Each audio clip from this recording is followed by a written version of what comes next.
On the way to Alan's funeral, Susan and Charles discuss who the killer in Magpie Murders is. What about Lady Pye? Betrayal hurts. Take the next right turn. You want to avoid the roadworks up ahead. All the people familiar with Alan at the funeral were present, and we took this opportunity to get to know each other again.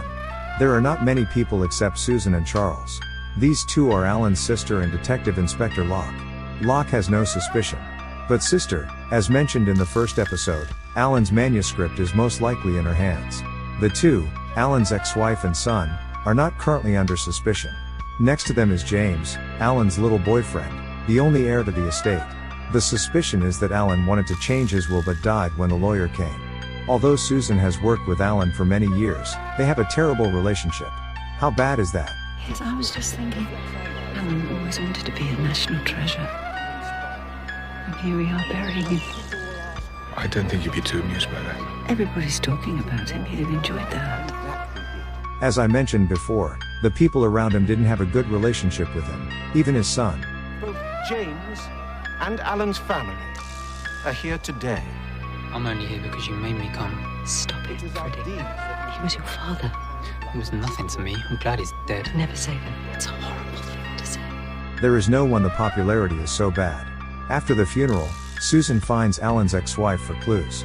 The chat shocked Susan. Alan didn't want to write Atticus Pund, and we knew that from Alan's sister. On the other side, Alan initially wanted to be a serious literary writer, but no one bought his 2 works before. His ex-wife suggested that he write something that other people would love to read, then the Atticus Pund series was born. What shocked Susan most was that his ex-wife and Alan had dated Andreas before they were together. Not only did Susan look for Alan's ex-wife, but she also looked for Alan's son and the neighbor who didn't have a good relationship with Alan, but she didn't get any valuable clues. The funeral ended with a speech from James. Why is he speaking? Because he is the sole heir of the property.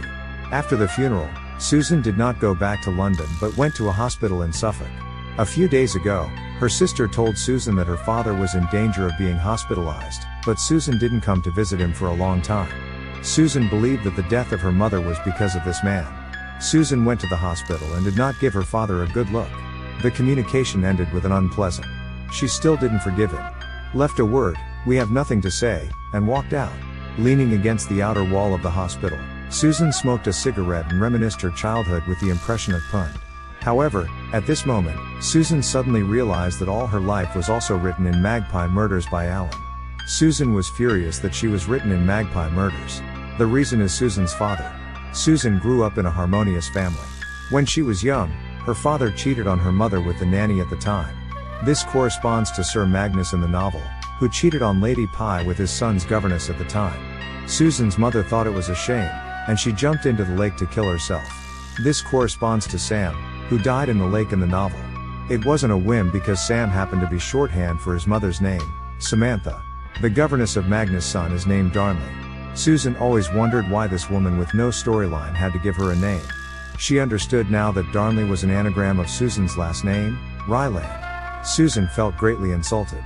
Back at her sister's house, she asked her sister if she had talked to Alan about the family. Facing the angry Susan, her sister was at a loss. She admits that she and Alan did meet in town before. They hadn't seen each other for a long time and had a cup of coffee together. No, we bumped into each other and he invited me for coffee, and I already tell you that? No, he seemed very concerned about you, and he was asking me questions about you and me, and about the family, and I had no idea that he was going to use it. Of course you didn't. No one ever did. I'm sorry. Her sister also acted unintentionally, so Susan didn't criticize her anymore. She went back to the room to calm down. However, an email on the computer made her uneasy again.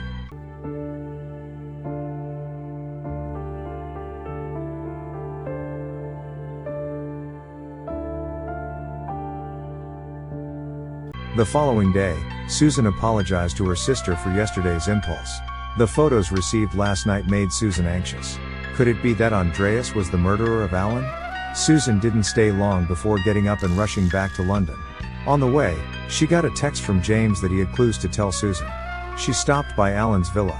James said the manuscript possibly was taken by Alan's sister Claire. He saw a manuscript on the table before Alan drove him away.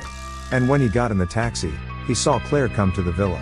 Then Susan asked James if he knew Andreas. James has an impression of the name Andreas although they haven't met. Because when he was with Alan, he had heard Alan complain about a long-lost ex-colleague coming to borrow money.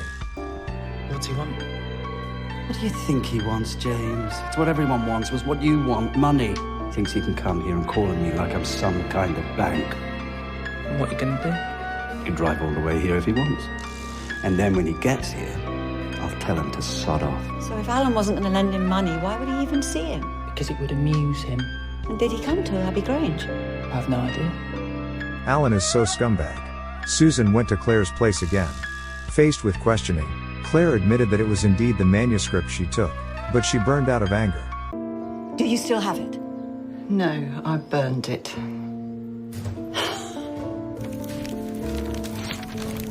You didn't read the last chapter?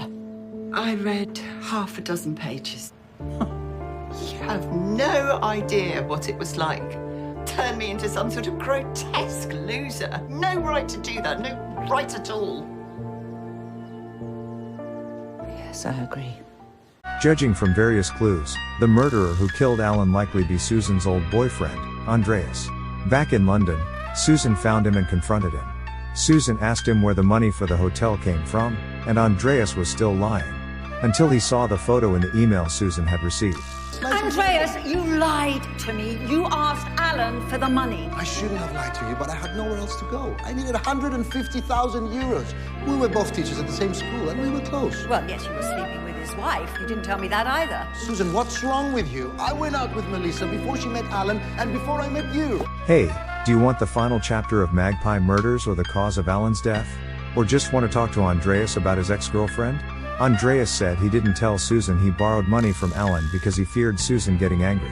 Because he knows although Susan and Alan are working partners, they have always been incompatible. As to whether he killed Alan, Andreas said it was impossible. Me, it was just money, a means to an end. But you didn't get the money. And you think that's why I pushed him off the tower? There is no reason. I didn't do it, what you're accusing me of. Who told you I didn't get the money? James Taylor. James doesn't know anything, he wasn't there.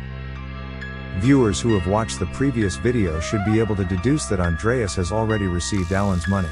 But the night was not so smooth.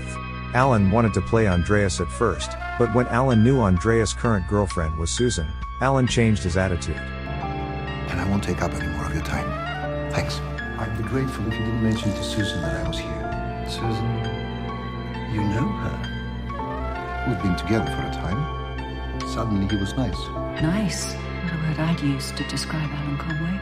Even those who have seen the original drama will be confused about this change.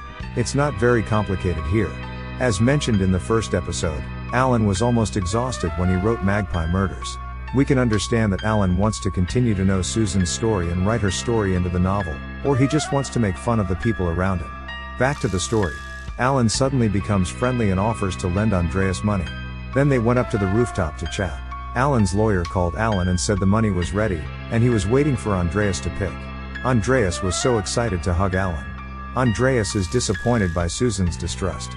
The conversation ends in Andreas' grief. But you know me. We've been together for 6 years. We're friends, we're lovers. But then you think I could have done this? I was wrong.